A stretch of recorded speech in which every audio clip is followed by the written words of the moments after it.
আজ 10ই জিলহজ 1447 হিজরি, পবিত্র ঈদুল আজহার দিন। সারা বিশ্বের মুসলিম উম্মাহ আজ আনন্দে, ত্যাগের মহিমায় এবং উৎসবের আমেজে মেতে উঠবে।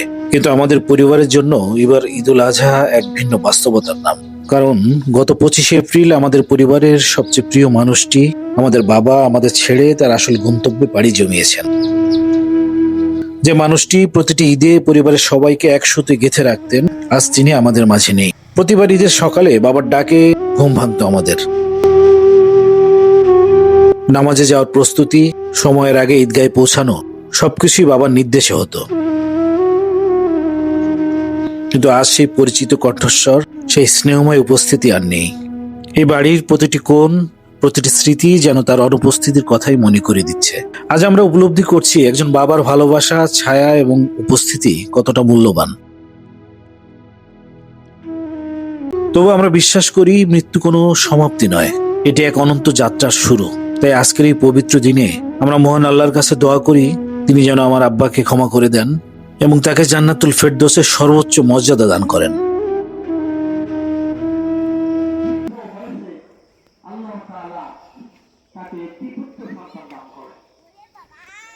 স্বাভাবিকভাবেই কেউ যদি বৃদ্ধ বয়সে একটি পুত্র সন্তানের পিতা হয়, তাহলে কোরবানিটা হলো সুন্নাতু আবিকুম ফামা লানা ফিহা ইয়া রাসূলুল্লাহ।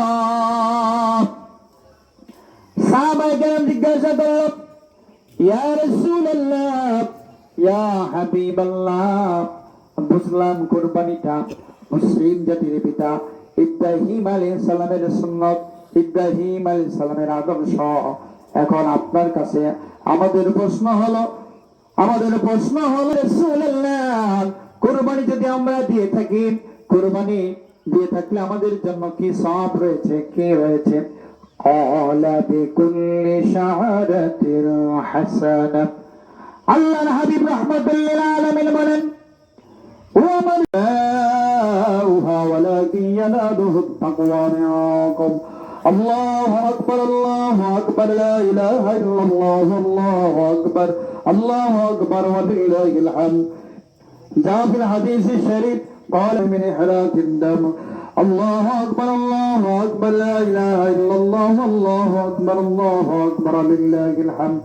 وجاء في الحديث الأخرى عن سعيد بن أرقم رضي الله تعالى عنه قال قال أصحاب رسول الله صلى الله عليه وسلم ما هذه الأضاحي يا رسول الله الآخرة حسنة وقنا عذاب النار إن الله لا ينظر إلى صوركم وأموالكم ولكن ينظر إلى قلوبكم. আমাদের ঈদগাহে নামাজ শেষে আগত মুসল্লিদের পায়েস খাওয়ানোর একটা রেওয়াজ আছে, সেই প্রস্তুতি চলছে।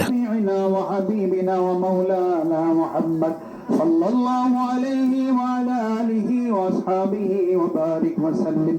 الله أكبر لا إله إلا الله الله أكبر ولله الحمد. নামাজ শেষ, সবাই পায়েস খেয়ে বা কেউ সাথে নিয়ে চলে যাচ্ছে যার যার বাড়িতে।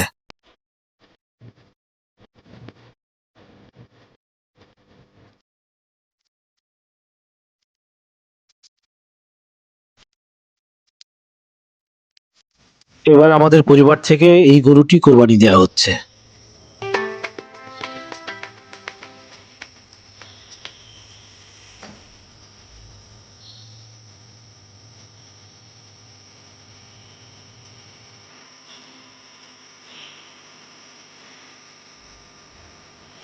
গরু জবাই করার জন্য বেশ কয়েকজন লোক চলে এসেছে। প্রতি বছর এরাই আমাদের গরু জবাই করে থাকে। আমাদের এই পাড়াতে একটা রেওয়াজ, এখানে গরু জবাই শেষে এরা আবার অন্য বাড়িতে চলে যাবে গরু জবাই দেওয়ার জন্য।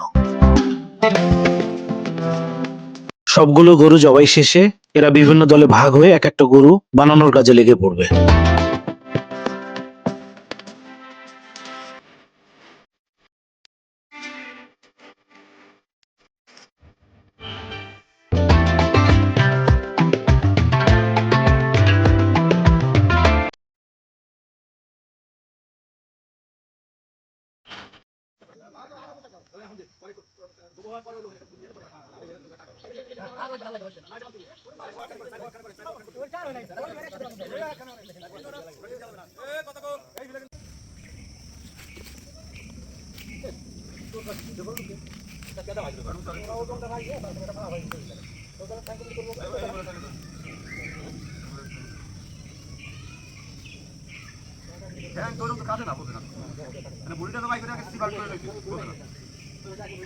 গরুর মাংস কাটাকাটি চলছে, আর ঘন্টাখানেকের মধ্যেই কাজ সমাপ্ত হয়ে যাবে।